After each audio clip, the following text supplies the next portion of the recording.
Good evening, members. I think it's 6:30. It is, yes. Welcome to the Manydown Overview Committee of the 17th of October. I've not even got my agenda open, sorry. So if we start with apologies for absence and substitutions, I've got apologies from Councillor Harvey. Councillor Potter was possibly replacing. He won't. Okay, so we have apologies from Councillor Harvey. Second item is any declarations of interest? No? Oh, do you know what I haven't done actually? I've not done the fire evacuation procedure, which I should have done first, so I'm very sorry, and we've got guests with us this evening. So there are no fire alarms scheduled for this evening. If the fire alarm does sound, please evacuate the building immediately. The fire exit is located at the rear of this room. We go down the stairs and meet in the War Memorial Park. Also, just to note that this meeting is being webcast live on the internet. And the webcast will also be published to YouTube after the meeting. Just check with you it's working. And just a reminder, please, for mobile phones, if they can either be switched off or popped onto silent. Sorry, I should have done that bit first. The next item is urgent matters, of which there are none this evening. And the minutes of the meeting held on the 18th of July. Can I take those as read and approved? Great, which takes us quite swiftly on to item 5, which is the Manydown project update report. However, prior to Councillor Isler introducing the paper for us this evening, we have Urban and Civic with us tonight, who will give us a presentation prior to the paper. We have James and Richard, if you'd like to come forward.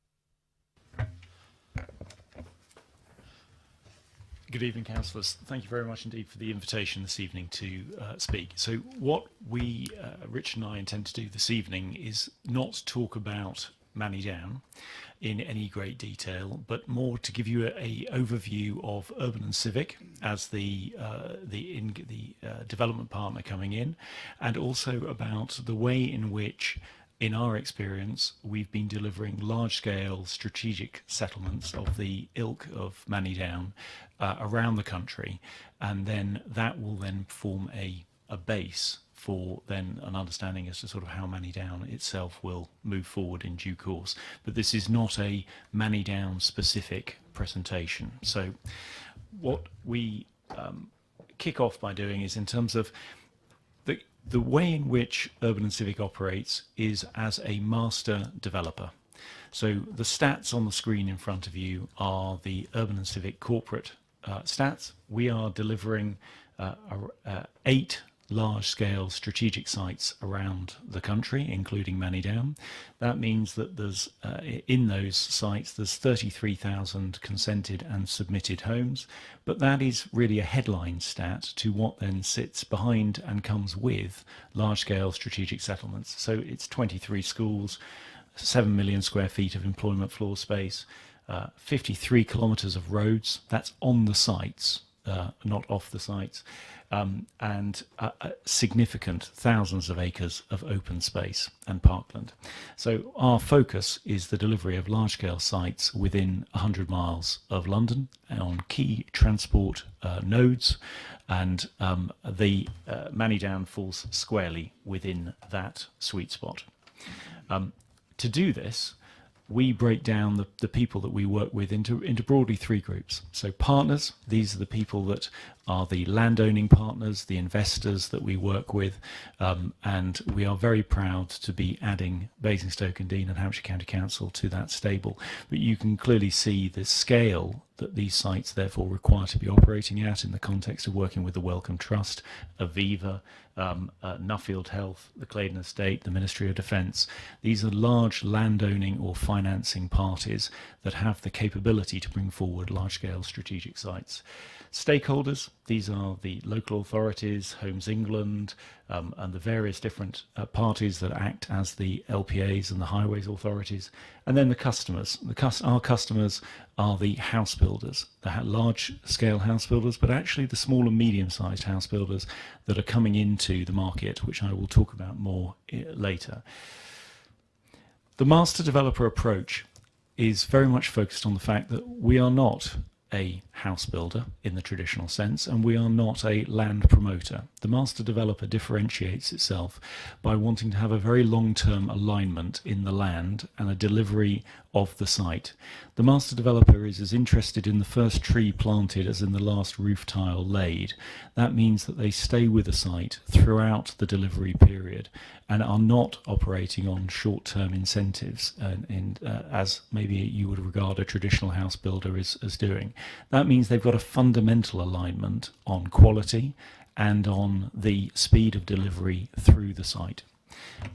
I've put up there a number of different factors that we would look at as a master developer, but the key elements, as I say, is that long-term alignment and the fact that actually this is a different way of delivering sites than has historically been brought forward. In essence, what the master developer is doing and what is going to be happening at Manydown is you will be turning land into homes.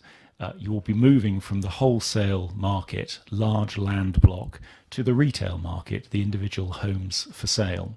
Now, the master developer will be therefore doing the site assembly which you've already brought forward, the planning, the infrastructure, and the sales. And what I've put up there in terms of the types of sales is really the concept, which is that the service land parcels that we brought forward as part of Manydown can be then moved on to a range of housing providers. And the market is becoming very much multi-channel now. You are beginning to see both the nationals operating, but also the small and medium-sized house builders. You're also beginning to see modern methods of construction coming to the fore, and you're seeing PRS as a strong, the private rental sector also beginning to gather strength in terms of the operators that are in those areas, and the affordable housing providers are changing their character and their nature as well, so that they're beginning to move into both affordable delivery but also market affordable, both for sale and for rent. Large sites make the difference in terms of the delivery of homes. Well, our view has always been that small-scale incremental additions to villages are both politically very difficult to see through, and you end up with multiple fights around and about in a local area when that is what's the allocation. And large-scale sites are the way in which, historically, we have delivered the housing numbers that are oft talked about in the 1960s as the halcyon period, which indeed Basingstoke and the expansion of Basingstoke was part of. But the expansion of Basingstoke as part of sort of the New Towns programme was the treatment of Basingstoke as a large-scale site. Manydown is the 21st century version of that same experience, and it will be necessary to apply the same sort of mindset and scale of logistics as was occasioned back then.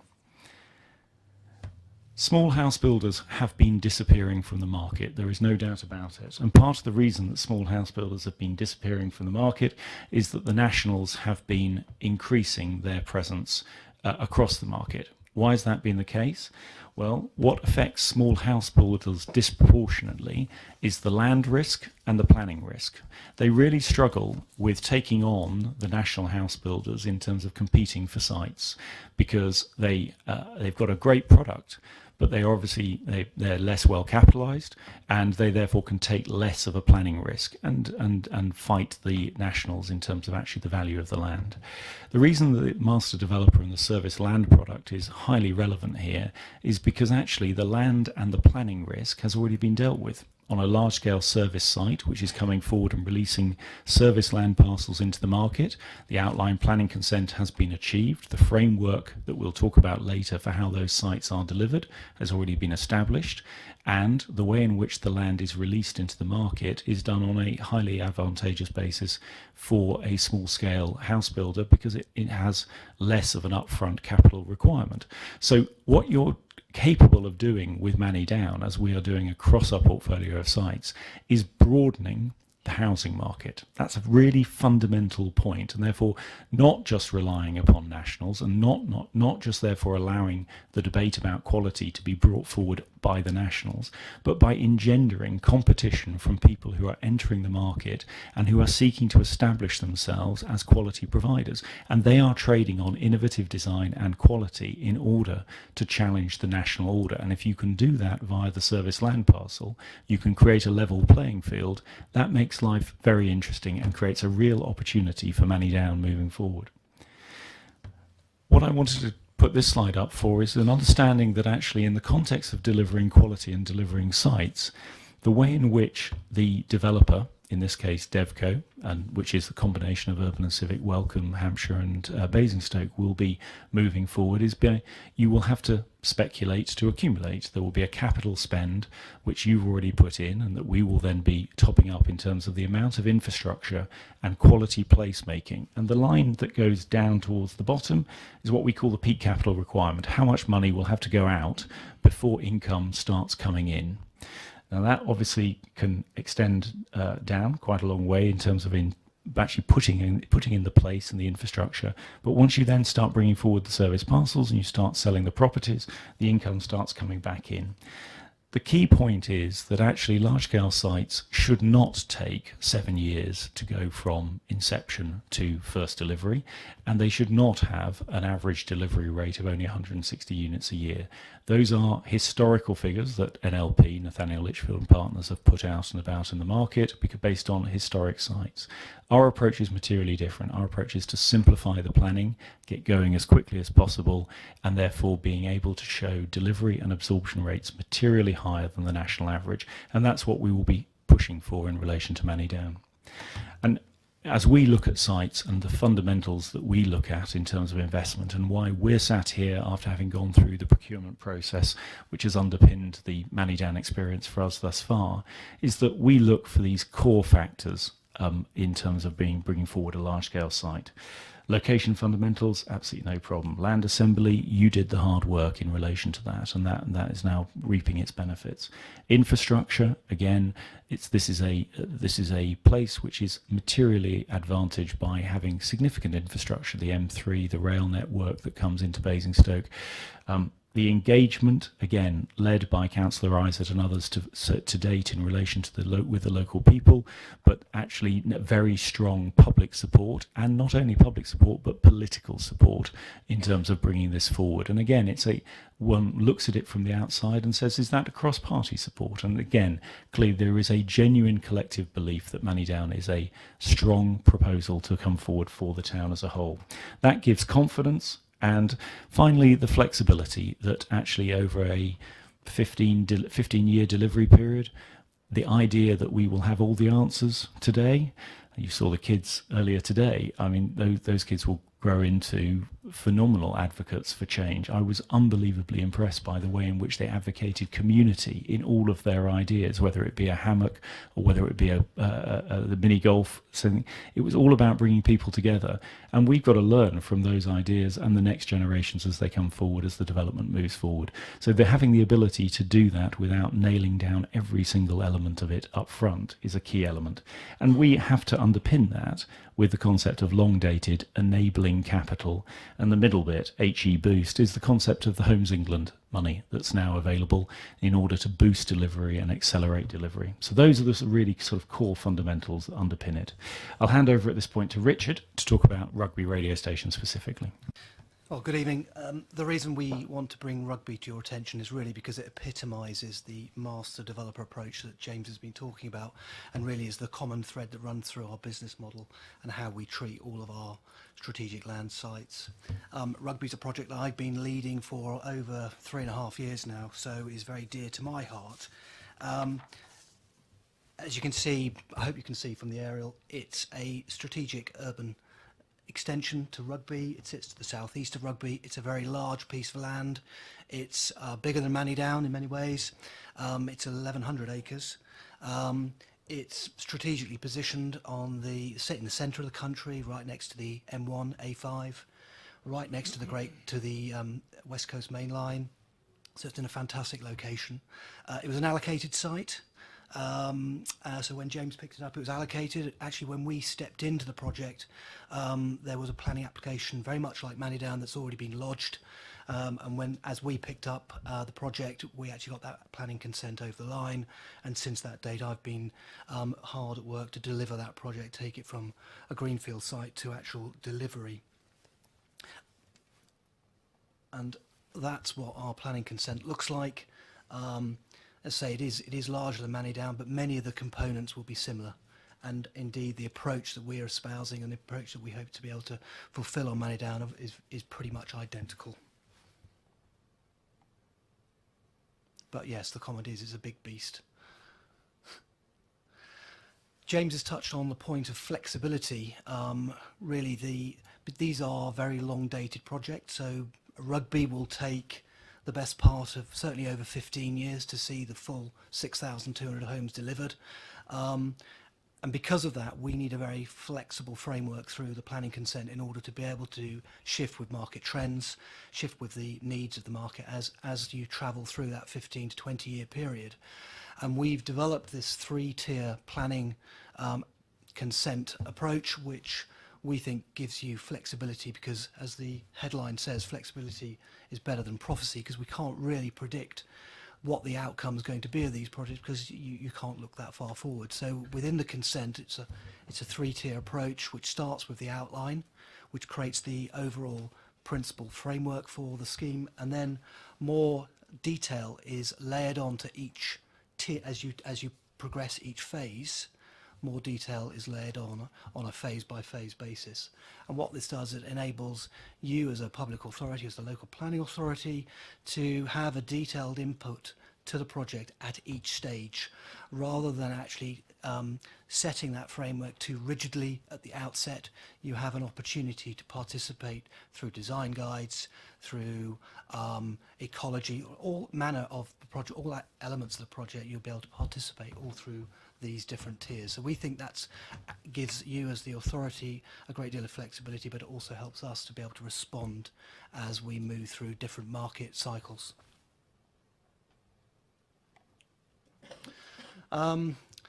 This is a great crested newt. We have lots of these on Rugby.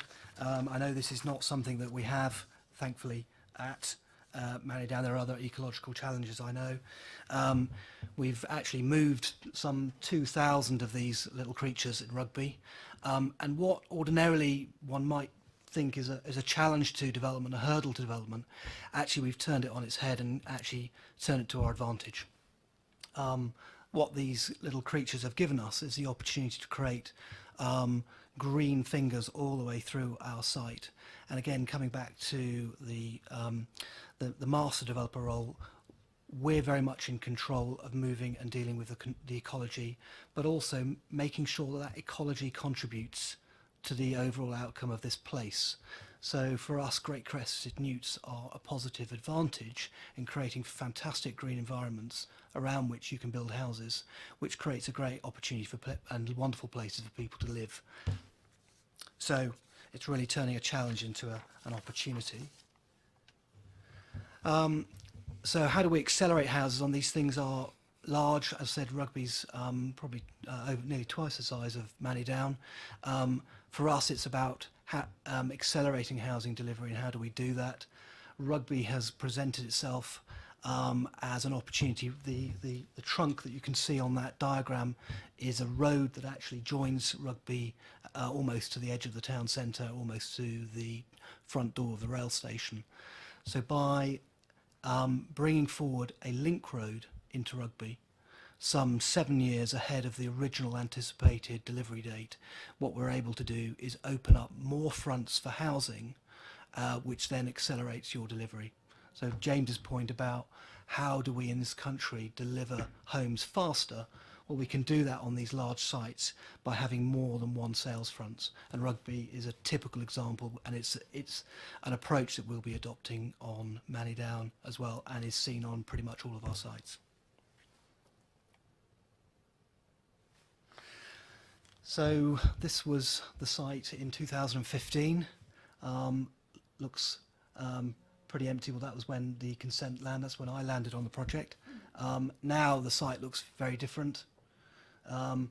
It's pretty misleading, that photograph, but actually if we took the photo, that was taken a few months ago now, if we took the photograph now, you'd see the link road weaving its way through the site in its entirety, because we're well on the way to the delivery of that £35 million piece of infrastructure.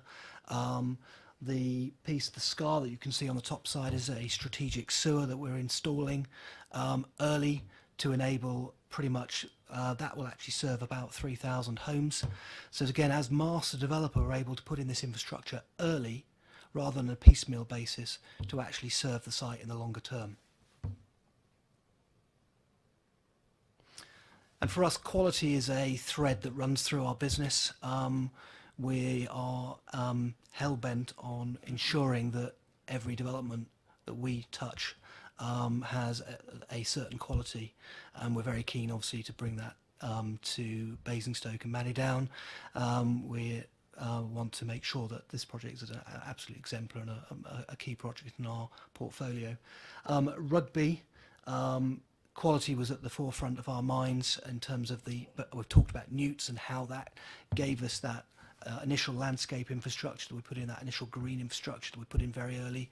So before we built a house, we'd installed almost 500 trees, created kilometres networks of green corridors for newts, installed roads. We'd built a school, and I'll come on to the school in a minute. We'd actually had a school built before we'd actually got a resident. So we're strong believers in actually installing social and green and grey infrastructure in very, very early. That's a key tenet of our business plan. So landscape and quality right at the forefront, and we'll be applying that to Manydown too. Community, this is a picture of our office actually, the old farmhouse, Dolman Farm in Rugby. What we wanted to do with this was an old derelict farmhouse which actually had an old cattle shed which is just outside the photograph. We were keen to use this really as a focal point for the project very early on, and it's now the home to a visitor centre, which is a way that the public can engage in the project rather than just interfacing with house builders. They can actually understand what the bigger picture is by coming to our visitor centre. We have an on-site presence at the first floor of that building. We've just shot the old cattle shed, which in truth should have been demolished, but we were keen to rebuild it and recreate it because it gives us a great sense of place. So it's reusing an old building. We've now got 8 different events throughout the week, from Pilates, salsa classes, kids and babies groups, and we've only got 60 occupiers on site. So this is a 6,200 house development. We've already got a community centre that we set up that's operating very much as a focal point for the community. The building on the right, just quickly, is the Tuning Fork Cafe, which again was a huge leap of faith from us, but what we wanted to do, so that's now probably one of the best eateries in Rugby. We installed that, we set that up, we built it, we fitted it out for a local catering business who now run a fantastic eatery out of that facility, and it put us on the map. It drew people to the site and gave a great sense that this was already a community before it actually became one. So it really puts us off to a great start, and really it's those principles that run through our philosophy as a business. Schools, we love schools at Urban and Civic. Goes back many years before Urban and Civic was formed, that we have all got experience of delivering schools.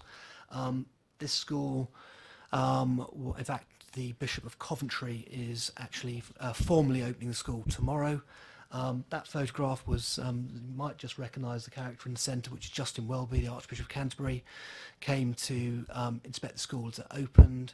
Not only have we built the school, we led the design. We have 2 Urban and Civic members who are governors, and we're also co-trustees with the Diocese of Coventry. So we're very keen to see schools delivered early to a very high standard, and have an active role in that in the longer term, because as master developer, the long-term future of these sites is very much at our heart. So bringing it back to Manydown and really the sort of fundamentals that I was talking about Manydown and why we believe Manydown is going to be such an exceptional place to be brought forward. You have all the core ingredients here that we would be looking for. You've set the arrangements up between Basingstoke, Hampshire, and the incoming development partner to create a flexible and a dynamic delivery partnership, and the outline planning application is obviously working its way materially through the process, and the excitement will be obviously when we actually get in and start delivering on the ideas that you heard about earlier this evening from the children and getting into the detail. The key point really from us at this stage is going back to the flexibility is better than prophecy. The idea of being able to structure the consent in a way and to allow the consent to come through at an outline stage, knowing that further detail will come forward for each phase, and that will have involvement both in terms of community consultation and also in terms of councillor involvement. That would be vis-a-vis LPA, obviously outside of the context of the commercial arrangements that sit behind the delivery. It is one of those things whereby often you can try and do too much at the outline stage and hold things back. That's clearly not the intention and the ambition here. The consent's moving through very well and very efficiently, led by the team, led by Andrew, and we are very keen to get on and start delivering as quickly as possible. And we know others are, in terms of the actual market, the house building market, equally keen to start seeing a delivery of a really quality product here, which then links in with significant community infrastructure, and in the form of the country park as well, delivers a facility for the whole of Basingstoke that they can enjoy and benefit from more widely, and will help supercharge the wider Basingstoke ambitions as well. So for the now, that's the introduction to urban and civic, the way we do business and how we see large-scale sites coming forward. We're looking forward to sitting in front of you actually as your development partner and explaining how things are moving forward in due course. Thank you. Thank you. Are we able to ask any questions around the presentation? I think just prior to going into the paper itself, is that okay? Any members have any questions? Councillor James. Thank you. It's a great introduction, and I'm very impressed with what I've seen so far. What concerns me a little bit, and it always does, you mentioned developers, I know you're not a developer, tend to be very much, we go in, we make money, because that's obviously what their shareholders expect. And there's always a fear, and my big fear with Manydown is, we will, through you and the councils working together, we will create a lot that comes down, a parcel of land with infrastructure, and then we will look to tender for someone to build on that land. And developers then tend to fight with each other to get the deal, and it's all about money. So by the time they've got the site and they've paid all that for the land, when it comes to then sort of saying, well, actually, what about sustainability? What about solar panels? You know, we can build zero carbon houses, and actually in Basingstoke, we'd love to build zero carbon houses. And we'd love to have cycle lanes that aren't just lines on footpaths or a bit of the road. We'd like to have separate cycle lanes, and it all becomes space, space, space, space. No, we've got to cram this many houses on. When we get to that stage of parcels of land going out to tender, are we going to be driven purely and simply, and I appreciate there's the Manydown company and other factors in, but are we going to be driven purely and simply by actually they're willing to pay more for this piece of land, or are we going to stop and say, actually, sustainability-wise, quality-wise, and we all have a different view of quality, mine sustainability is a major part of it, and healthy living, but are we actually going to be saying, well, do you know what, we've got the best bid from Barrett's, and I'm not saying it's going to be them, but actually Wimpy's have said they're going to put solar panels, they're going to build with south-facing roofs to absorb that sun, and so they're going to be much lower carbon homes, and they've really thought about it. They're going to put in cycle lanes in their little plot, and actually we're going to go for them because they're delivering the best development, even though perhaps it's not the best money, but certainly the best value. It's a very good question, and I'm afraid it's a question that's been borne by long experience of dealing with rapacious developers over many years and trying to manage the quality from the driving seat of the planning committee. Here there are three things I would say in response to that. Firstly, the financial agenda that will be set for this scheme as a whole will be one that is both involves Hampshire, Basingstoke, urban and civic, and Welcome. The overall ambitions and business plan for this will be something which comes to the councils for approval and then will be delivered accordingly. So there will be core assumptions that are made as to sort of returns and everything else. That's a given, if you like, in relation to delivery of commercial. Secondly, it's the quality agenda and the ability to go for the product that is right and that we all believe in. Because of the different stages to the planning that we're talking about, the idea is that you will get an ever increasing level of detail on design codes and requirements and sustainability ambitions as you move closer to that point where you go to the market with the parcel. And the parcel will be marketed very clearly with the ambitions of what is required set out in it.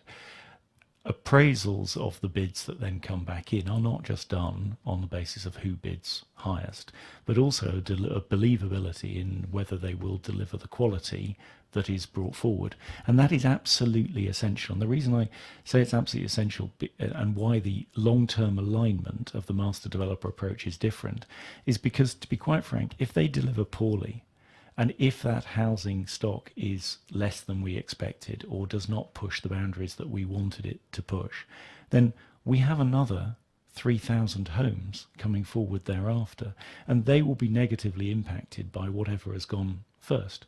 So there is a very strong duality of incentive here to make sure that actually the quality and the ambition that we go to the market for is delivered. The other point, which is the third point in relation to that, is there are 3,000 homes coming forward. You may only go to the market with a parcel for 150 homes. If they perform well on that parcel, then there is a fundamental belief that actually they would roll forward onto another parcel.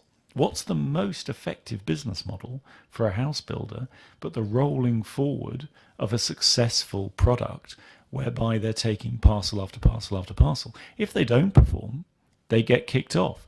And the other factor in that is that Urban and Civic, as I say, are dealing with potential of 33,000 plots of land across the country. We're therefore dealing with the same house builders time and time again. So if they're not performing on a site, that affects their ability to also see other opportunities come forward on other sites around the area. So we believe this model and this approach gives you both the planning protection and the contractual protection, and the good old-fashioned incentive of good performance will be rewarded in a way that would not just be the case if you were the planning authority. Thank you, Councillor Frost. Yeah, thank you, Chair. I was just having a quick check because I saw that the webcast is up and doing it, and it's got a lot of the verbal, okay, that you were speaking around the slides, but some of the slides didn't actually come up. So I'm just wondering whether we can actually be sent a copy of the presentation afterwards, and maybe it's circulated to all council members, not just the committee here, because I've heard James speak twice now, once at the house builder developer forum and tonight, and I think that it will be interest to all councillors regarding Manydown to have access to that information.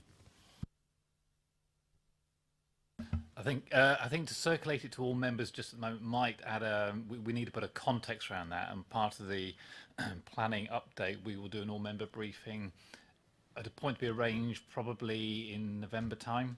At which point we will invite James and the team from Urban and Civic to join us, so that there will be an opportunity to do a similar presentation then. So it provides a context for all members. So rather than just circulating, we can circulate to the committee here, but I think going wider might just cause some confusion. So just to manage that, we will organise a separate session. Sure, I'm happy for that, and sooner rather than later, please. Thank you. The Urban and Civic view on that is here to help, not to hinder.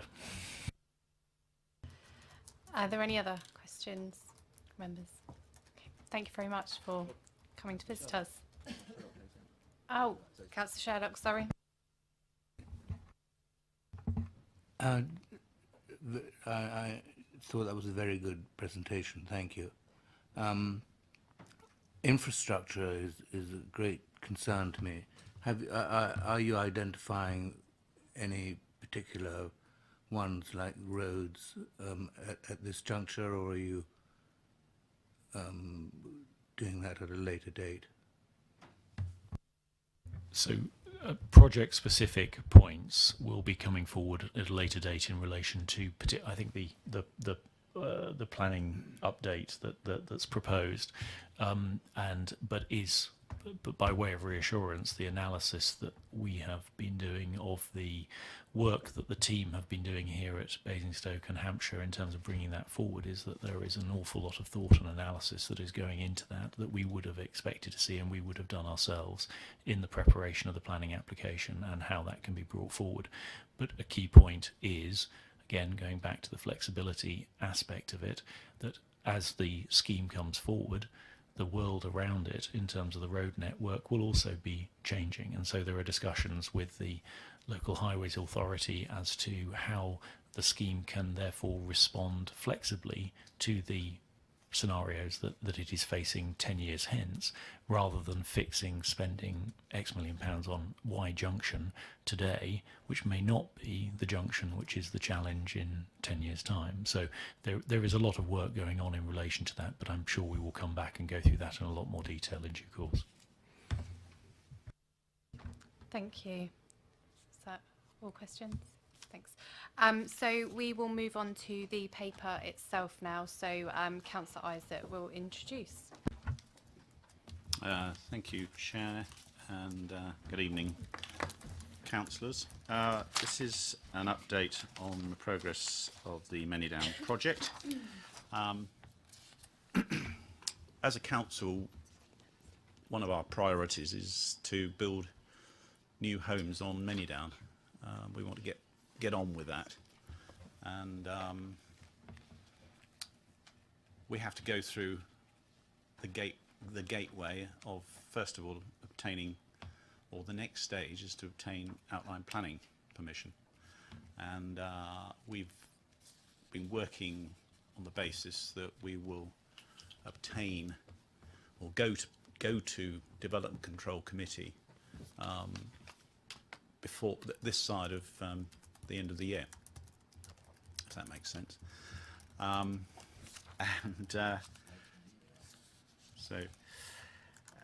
What this report tells you is that the LPA, as part of its statutory responsibilities in considering the outline planning application, went out to consultation for a second time in the summer, and there were various responses, as you would expect, to that. One of the key ones has come from the Highways Authority, and the response from the Highways Authority has raised quite a large number of significant issues, and clearly the Highways Authority has an independent statutory role, but the effect of this is that if we are to get to DC on the 5th of December, we're running it pretty close now. And I have to say, as the Cabinet member responsible for the Manydown project, I'm disappointed that, that so much work is having to be done at this late point in the process. But I hope that between them, and I know that the officers' teams are working very hard on this and and in a very collaborative way, that we can get to the point that we are able to go out to a further public consultation before the December 5th development control meeting that is proposed. What this has required is for an addendum to the transport assessment to be produced by the applicant as landowner, and that has sought to deal with some of the issues that have been raised by the Highways Authority, in particular in relation to the transport assessment and additional off-site mitigation measures, particularly along the A339 corridor. A further point that the Highways Authority raised has been the indicative traffic flows and distribution along the main street. So a lot of these things will actually be determined further down the planning process. But anyway, hopefully we can overcome these hurdles. But in the way that I've always approached my work with you, I'm being completely open with you now as to the challenge that we face. There've been we've also been working hard to overcome some of the concerns that Historic England has in relation to the impact of the scheme on the Worthing Conservation Area. I think some progress has been made there. Whether that will mean that Historic England removes its objection, it's entirely for them whether they object or not. I don't know, but hopefully between us and Urban and Civic, we can give them the confidence to either withdraw or accept that there are going to be measures in the future to deal with some of the problems that concerns that they have. The report also refers to the fact that we are proposing an all-member briefing that it says end of October, early November. I think that's probably a bit ambitious now, so I would suspect that's going to be sometime in November at the earliest. The report also deals with the planning programme. There's a series of stages for the approach once outline planning permission has been obtained, we hope, and that will be a submission of a series of site-wide strategies and frameworks, and these are high-level documents. They'll be followed by key phase documents for each phase of development, which will include information on the broad definition of the phases, i.e. the uses and the quantum of houses, the design codes and guides for that phase, and a delivery plan, which refers to some of the points that Councillor James was asking about how we ensure quality when it comes to the detailed design of the buildings. This report also brings you up to date on how our discussions with the LPA are going in relation to affordable housing. And to summarise that, we are putting forward a scheme that is in accordance with our local plan policy CN1, and we committed to delivering 40% of the dwellings as affordable at Manydown. And we'll be providing a range of 10-year options to meet local need that take account of changes over the life of the development. So there's further clarification that's been going on in relation to the phased delivery of affordable housing within each key phase of development of 1,000 homes. Public engagement, that's been at the centre of the work of the two councils in relation to local residents, and the team are putting together a further plan for continued engagement, working alongside Urban and Civic on the assumption that we do sign contracts with them. The report then goes on to talk about the schools and youth engagement. You've seen that tonight, and what a worthwhile exercise that was, and I'd like to record my thanks for the imagination and creativity that's gone into this and the enthusiasm shown by the students. And we've got to have hammocks, clearly, all over the country park, but the importance that they attach to community, I think it's not just about bricks and mortar, it's about community here. How are we going to make that, how are we going to ensure that this is a successful community is very important, and also reuse of materials.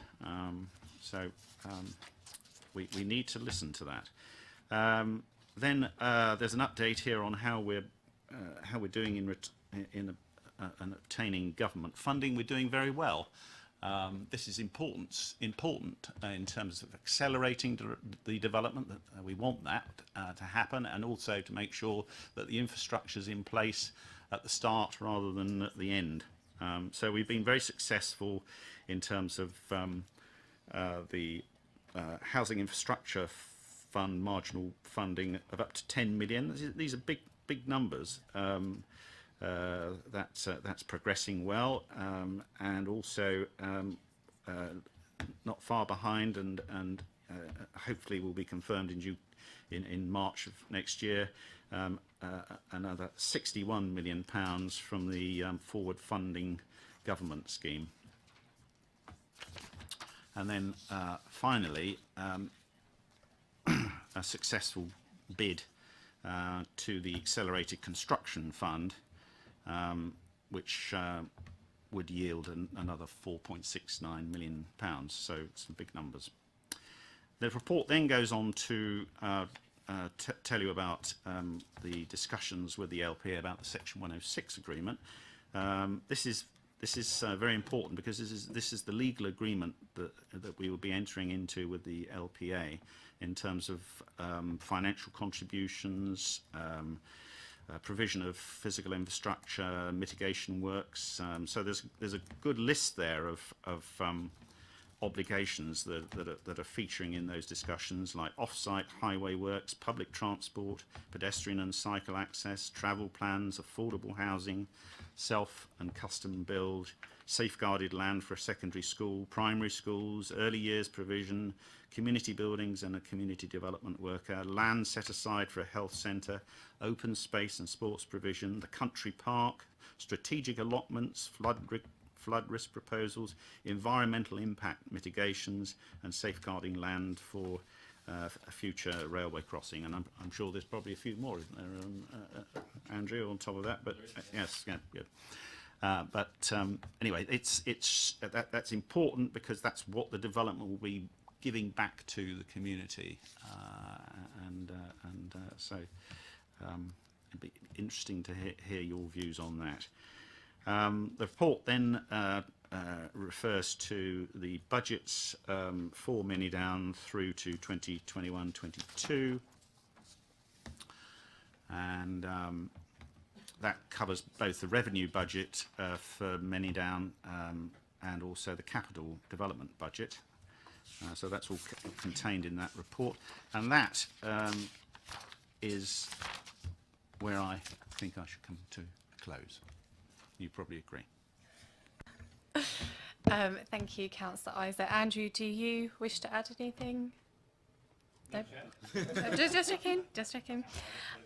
So we do have a member of the public who wishes to address us on this item. So Paul Beavers is here to speak to us this evening. If you'd like to come down. 2 minutes. So you've got a couple of minutes, but obviously I'll be flexible. Good evening. Paul Beavers of Hatchwarren Nature Group. We have a number of points on infrastructure provision in the proposed Section 106 Agreement 362, and it's also necessary to go beyond that specific issue to highlight shortcomings we see in the planning process that results in natural green infrastructure fragmentation and suboptimal designs and outcomes. This, we fear, is proving common to all significant planning applications. Outline planning applications from developers, of which Manydown is but one example, are not, in our view, required to incorporate natural green infrastructure provision sufficiently early or comprehensively, resulting in, as with Manydown, fragmented corridors and habitat connections that well-designed, integrated infrastructure should deliver. A diagram of the Manydown proposed road network and green corridors illustrates that. Key design decisions then on natural green infrastructure, as well as roads, cycling and footpaths, should be addressed, in our view, simultaneously as a prerequisite to receiving outline planning approval. Waiting until reserved matters to address key natural green infrastructure is too late, when environmentally destructive road and other hard infrastructure has been settled in isolation. This should no longer be acceptable. The present planning approach is exacerbated, in our view, by our experience of developer plans being effectively reserved matters ready at outline stage, leaving little room for planning officers, let alone residents, to secure changes to core decisions already approved. We submit then that natural green infrastructure planning must have equivalence with, and even take priority at times, over hard infrastructure and especially roads. More than that, We desperately need the ecological network map, currently under development, to be available with open access and sufficient depth to proactively inform design decisions.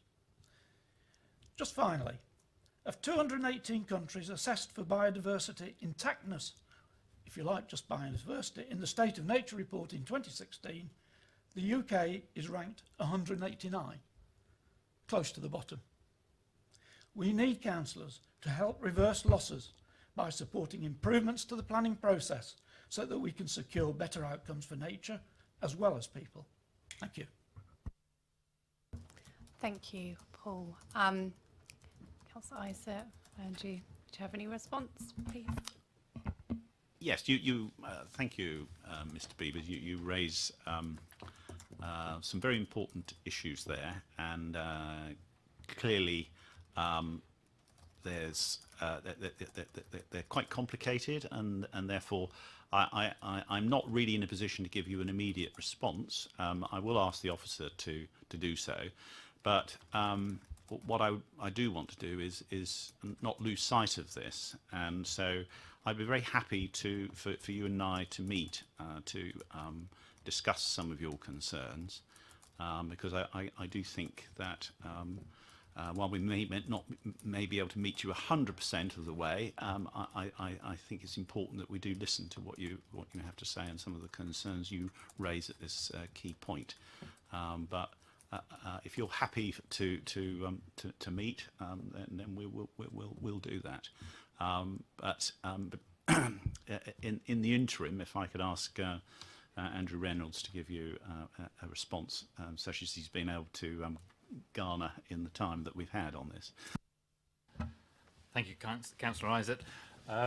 I think as a starting point, the principles around Manydown have already set out the need for really strong green infrastructure, and is something that the project team have worked very hard on in terms of incorporating into the master planning process to date. I think I take Mr. Beaver's point in terms of the approach of a traditional developer. I hope this evening you've listened to what our preferred partner, Urban and Civic, have put forward in terms of their approach. And what's really important is that we don't jump from an outline to a reserve matters in one hit. There are a number of stages that we will go through on this site in terms of informing the design. It is a layered approach, and that will help inform and develop the work around the green infrastructure, which will be really crucial. And I think at the end of the day, we won't find ourselves in losing those habitats. What's been really crucial is the work we've done with our biodiversity consultancy team that have identified clearly there are negative impacts on Manydown with putting development in there. There are green fields at the moment. Ultimately, that development will have impact. But where can we create the positive and add additional opportunities for wildlife and habitats? And there are considerable opportunities and ways in which we believe we can take that forward, and that have been identified by our consultant team. So how do you recreate the hedgerows? How do you use the swales for biodiversity? There are quite a number of opportunities that we've got that are in there. But at this outline stage, we illustrate what is the art of the possible for that. The next level, subject to getting the outline consent through, is moving into the next phase of work of beginning to look at the site-wide framework. How do we begin to pull those elements together as part of a coordinated plan? And then as you move forward into the parcels, the detail that will then come through from that. But initially we go through a layered or a tiered approach in terms of managing that. So we will not end up in a position like a standard development where you go from straight outline into reserve matters. But I think, as Councillor Isaac said, we're happy to meet with you, but we'll also do a written response back in terms of the issues that we're responding to. That's great, and thank you very much for coming to speak to us this evening as well. Do members have any questions on the paper itself? Councillor James. Thank you. I guess it's two now, but I'll start with the first one because it's quite different. There's a map in front of us, and I know it's not your slides, but I really hate this map. The reason, you don't turn it off. It's not upsetting me that much. The reason I hate it, if you look at the major roads on there, it's a map of all the major roads in Basingstoke, all the A roads and the ring roads, etc. Most of which have graduated junctions or very separate junctions, and almost like mini motorways. And we keep putting Roman Road on this map. because it's a nice line that joins two things together. But Roman Road isn't a ring road, it's an estate road. It's struggling at the moment. It's going to struggle even more when we see expansion onto Manydown. And we keep putting it on there as if it's some sort of solution to a problem. Now, you mentioned the traffic flows and concerns Hampshire County Council have raised. Quite frustrating, because that's the same Highways Authority we said, can you explore a western bypass? And they said it wasn't needed. Now they say we're not sure, we might need something more than this, but there we go. I'm sure we'll work that one out with them. But I think that's such a big concern, because I think we have a great opportunity to solve the existing Roman Road problem, or we have perhaps the potential to make it even worse, and I'm sure we'd all rather the former. So when this gets updated, can you send it out to all members of the committee so we can really keep an eye on this highways thing and necessarily come back in a separate report to this committee about the highway solution, because I think it's a massively sensitive issue. I'm sure as an expert that end of the room that can probably add more, but I think that's a big worry for people in Winklebury. Roman Road is a rat run, and it's going to be a rat walk, because it's going to be so slow if we don't get this right. The other thing is that you mentioned green infrastructure. I think what we miss is people have this thing, it's green open fields, there's going to be an impact. It's actually farmland, and there's a big difference between green open fields, which wildlife can happily explore.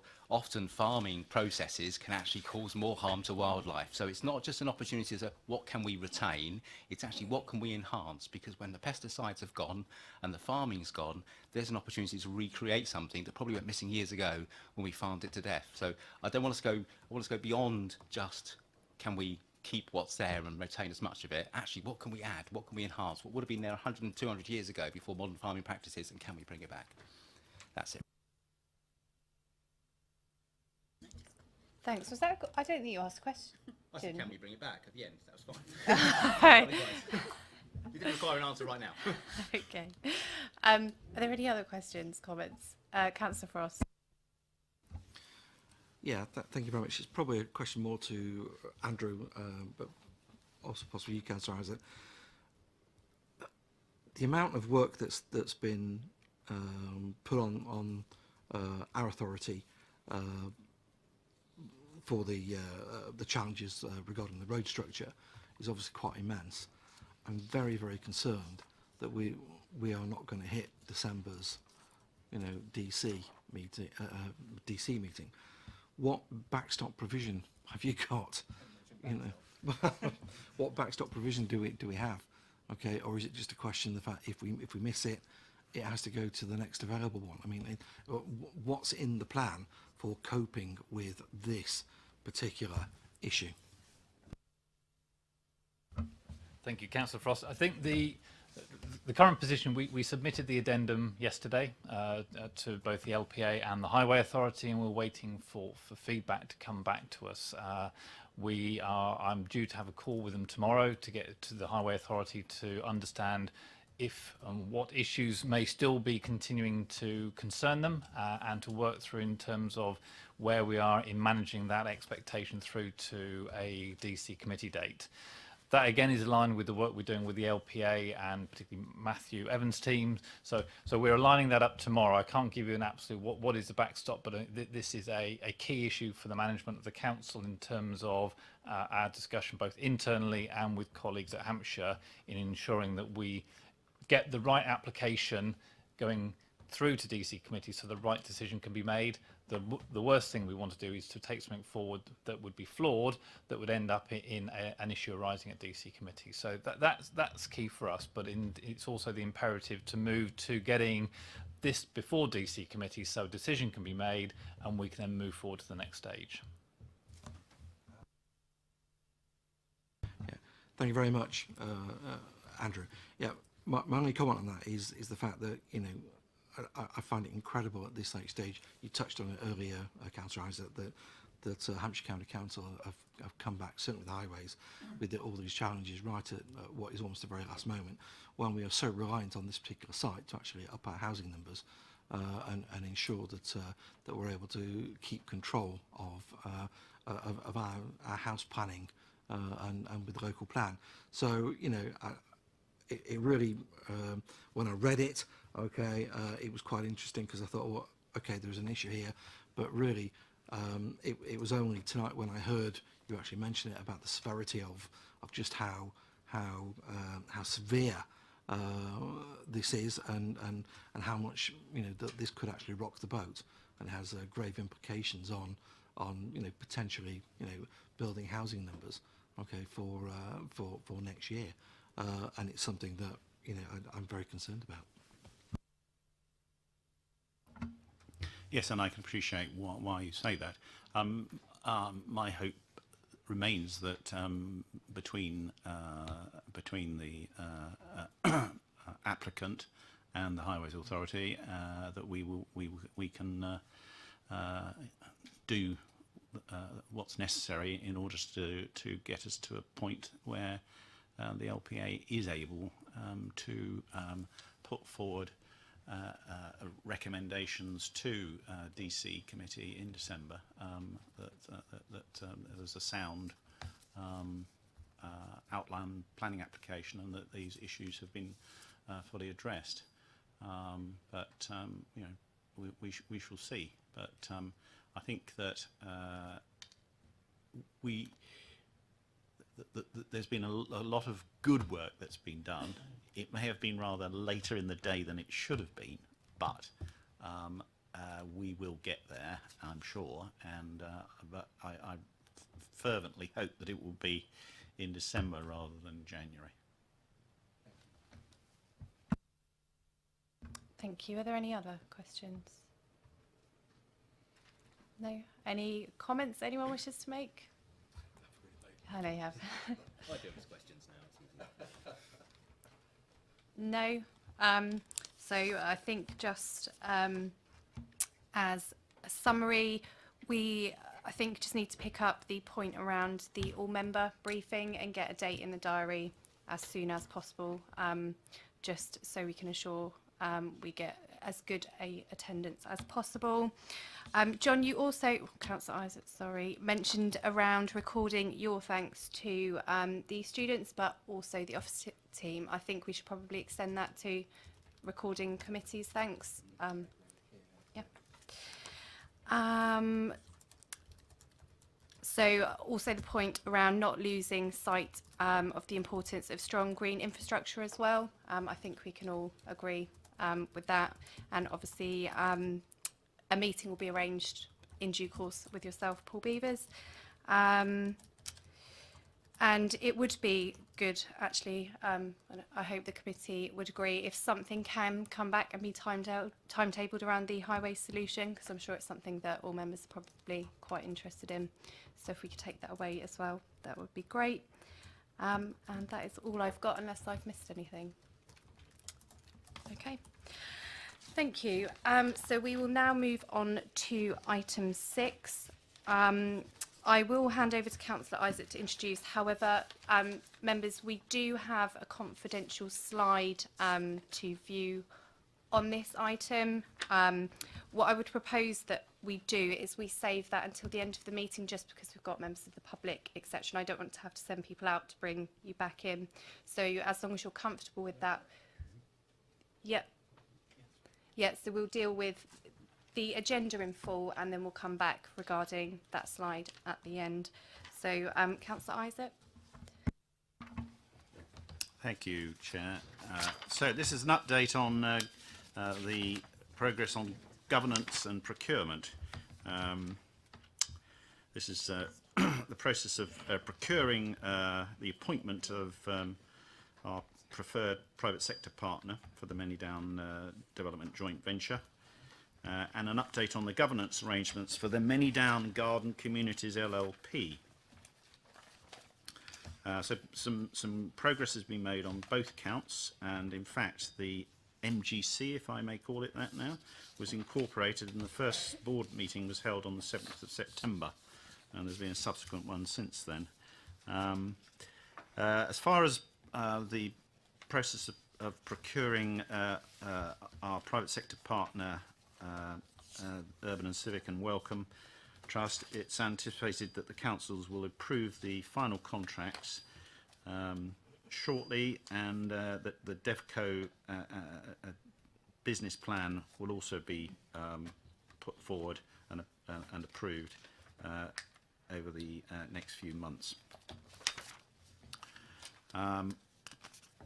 by way of background, the councils, along with their technical advisors, have been working with Urban and Civic to conclude the drafting of the contracts, the financial model and the legal documents. So there's a lot of work been going on that, including the development agreement based on the final tender submission, and also obviously clarifying and agreeing points which have arisen as part of that dialogue.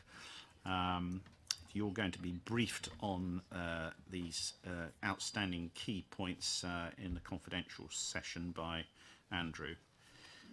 There's an adjusted project timeline, but as I said, we're looking at the appointment in the course of the next few months. As to the MGC, that, as I said, met on the 7th of September in shadow form, as the members' agreement between the two councils is not yet signed, though it's now in a final form being reviewed by each council's legal department. The members' agreement is something that's previously been shared with MOC, and that will govern the operation of the MGC and sets out the range of delegation under which it can perform to deliver its approved business plan, and those decisions that will need to be referred to the respective members, the members in that context being the councils. The MGC's business plan will be informed by the DevCo business plan, and that's being currently produced, and once that's drafted and approved, it will enable the MGC to complete its business plan, which will be submitted to the two councils for approval. There's an item here about an update in relation to the ongoing discussions with the Manydown company, which I don't propose to go into any further. You can ask questions if you wish to, obviously, at a later point in this session. I think there's a very useful summary at 6.1 of the main elements of Urban and Civic's final tender proposition, which have financial implications on MGC and obviously the two councils. So I'm not going to go repeat that, but that's something I'd just like to highlight. There's also an item here about how the councils will fund the ongoing operation of MGC, including, because it will be a separate LLP, the staffing and associated running costs of MGC, and that will be set out and agreed in the MGC business plan. We've got a revised estimate of funding for the current year at 125,000, which will be required from both councils for 2018-19, increasing to approximately 443,000 each for 2019/20. Just like to make the point here that none of the members, partners of the LLP are being paid anything for their work. Just to sort of avoid that question being asked. So that really, I think, the only other final point is in relation to the MGC, because it's a separate corporate body, it's going to need its own staffing, and that's something that we are, officers are now working to, so that we can get the right calibre of individuals in to help with the operation of the MGC when it starts fully functioning in the new year. And that concludes my... Thank you. So we have a couple of speakers this evening. I have Sheila Peacock first.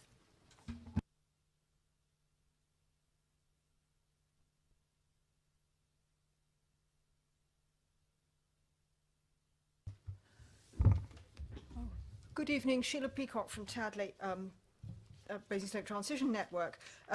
Item 6.2 in the Manydown delivery vehicle report states that Urban and Civic have built a financial model forecasting infrastructure and build costs based on a range of assumptions. One of these is presumably that CO2 emissions from Manydown will follow the business as usual as specified by the local plan.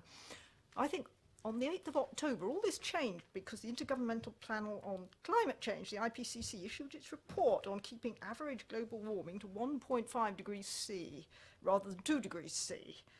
This report's so significant that I think all decisions made after it should reflect its content.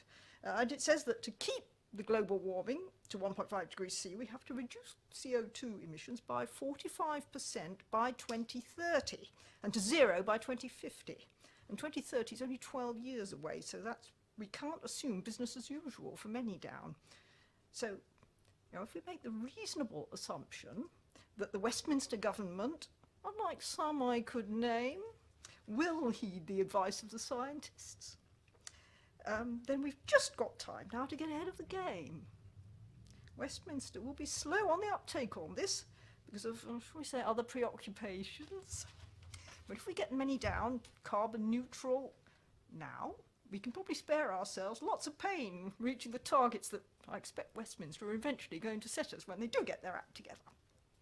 So I suggest that the financial model be rerun urgently and its conclusions heeded to assume that all the carbon neutral buildings, zero carbon transport, so fully electric vehicles, electric rapid transit system, express routes for bicycles, and more local employment, broadband to allow high-tech home working, to reduce commuting.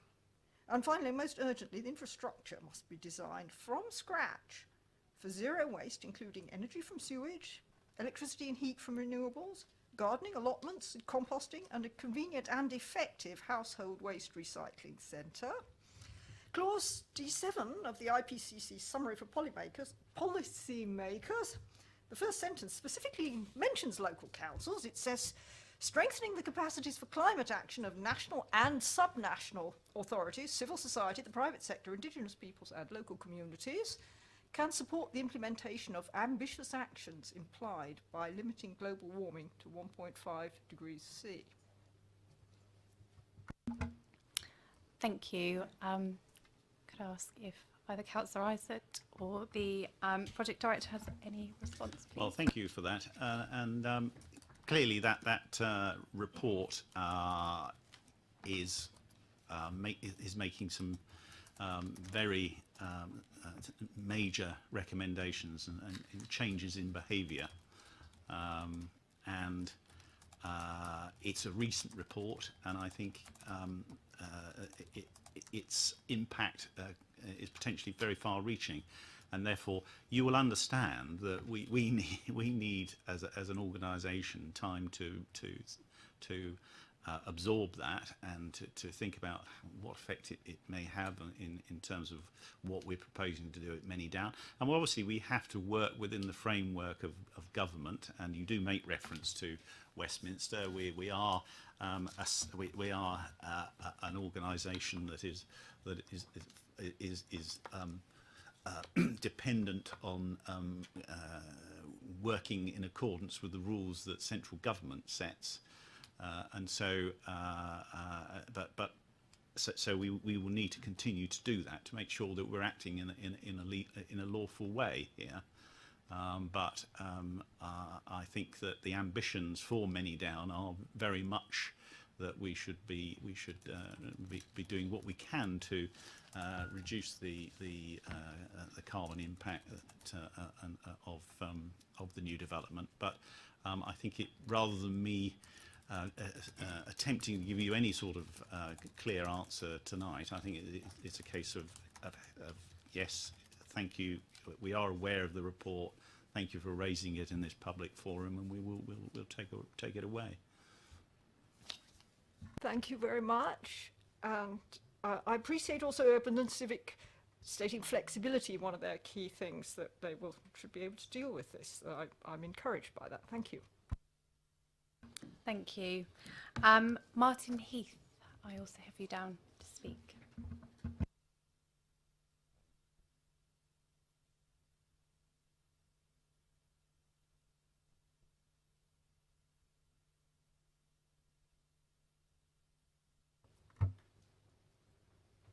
Thanks, Chair. Shall I start? Okay. Yeah, well, what Sheila said, really, this is potentially going to have a massive impact. Well, not potentially. Manydown will have a massive impact on our environment. Development is required, absolutely, but it's got to be sustainable. Now, Sheila's mentioned the impact it might have on carbon dioxide and climate breakdown. I wanted to bring in another subject as well, and that was air quality. As many of you will be aware that the High Court has found that Basingstoke has some of the worst air quality in the country. It is one of the 33 local authorities named by the High Court in January that must take immediate action to clean up its air. And I think we must also take in effect not just the impact of the IPCC report this week, but of what the High Court has told us that we must do. And we must understand the impact, not just on our climate and our environment, but also on our air quality of developments like Manydown. We've got to start taking that into account in our planning decisions. And as I think Urban and Civic said, fascinating presentation. They are here until the last tile is on the roof, I think they said. Brilliant.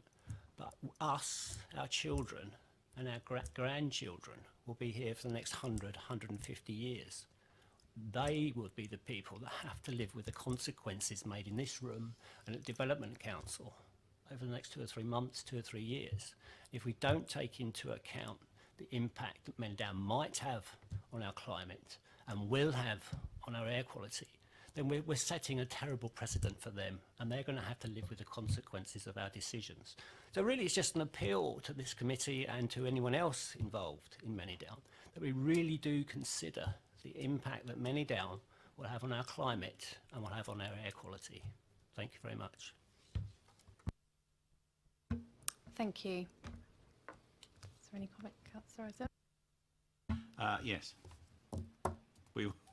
We do take, we are listening to what you're saying, Mr. Heath. I'm not entirely sure whether your characterisation of the air quality issues in Basingstoke as a whole are correct, but I can't give you a full answer on that, so I won't attempt to do so.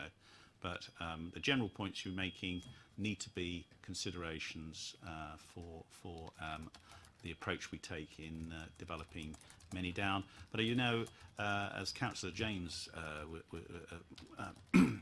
was highlighting, there are opportunities here with Manydown to do things that are better on site than currently are the case. I think it was a very well made point about this is farmland, and that's not necessarily a good environment for wildlife and flora and fauna generally. So I think there are opportunities on Manydown to do things that are going to enhance the environment, and we will certainly be doing our best in that regard. Thank you. Very quickly, I just wanted to repeat a vision for Basingstoke at 2050 that I heard the leader of the council state just the other day, that by 2050 Basingstoke must generate all the energy it needs and consume all the waste it creates. And perhaps that's the sort of target that this committee should impose upon Manydown as well. Many thanks. Thank you. Are there any questions from the committee? Any comments? Okay, that was nice and straightforward. So we will then move on to, I think it's a review of the work programme. Adam? We'll do that right at the end, once done. Andrew, if you could just please run us through the schedule. Thank you, Chair. Yes, this is just the ongoing sort of rolling programme of work where we seek to just identify over the next sort of 3 or 4 months the work that we would like to bring back through to MOC. So at the moment we are proposing in January that there will be the framework for future communications and engagement. Now I'm aware previously we spoke about communications and engagement. there will be a fairly big piece of work that we're looking at that deals with the engagement both for Manydown as it stands now, how that relationship will develop with DevCo, with Urban and Civic as our partner, and how we then look at the future framing of engagement into the future. There'll be a further report in January as we spoke about the governance arrangements and bringing forward the work around the appointment of the preferred bidder.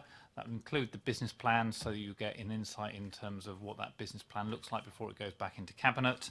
And then looking further into the spring, looking more at the strategy around the sort of early site work, so building the site-wide framework and having a view to bringing back the country park information, which we know that members are very keen to look at. So what's the framing of the country park? So it begins to sort of set out a work schedule that we will be, as officers, bringing back to you over the course of the next sort of 4 months. Thank you. Thank you. I'm not sure if I'm missing something here, but number 2, governance update, and it's to provide an update on the role of the Manydown Overview Committee. So it sounds like an officer and the cabinet member are going to come and tell us what we will be doing over the next couple of however long, and I think it's very much maybe the wording needs tweaking, because obviously we're something of a scrutiny committee, so what we may choose to look at is sometimes what we may choose to look at and not necessarily guided always by the officers and the cabinet member. Just thought I'd throw that in there. Just respond to that, Councillor Gently. It's a fair point on the wording. We'll revamp the wording. I think the last meeting we were talking about what will be the role of MOC going forward. And I think there are some areas in terms that its current brief perhaps doesn't extend in terms of TopCo and the MGC, and just how that relationship should exist in terms of the role of this group. I think there's also a wider role in terms we were just looking at the role of MEC, the Manydown Executive Committee, and also there is a Manydown a further Manydown committee that exists to deal with the land interests. And so how does all that work together? So rather than just take this in isolation, we need to bring back a slightly wider brief in terms of the role of governance. Thank you. And I assume when we come back and meet next time, we should have something timetabled to discuss transport solutions as well. Great. So it's just a committee has asked to note and review the work programme. I take that we've noted and reviewed. Okay, so I now need to put in a motion to move into private session due to the confidential nature of the item. Thank you. Which now means that I need to read the following, and then we will need to exclude members of press and public. So it is that pursuant to section 100A4 of the Local Government Act 1972 that the public be excluded from the remainder of the meeting on the ground that the public interest in maintaining the exemption outweighs the public interest in disclosing it, and therefore that exempt information is likely to be disclosed as defined in the appropriate paragraph, which is 3 of Schedule 12A of the Act. So what we'll do is just make sure that the webcast is switched off before we discuss the item. We have now concluded the private session, which has now brought us to the conclusion of this evening's meeting. So thank you all.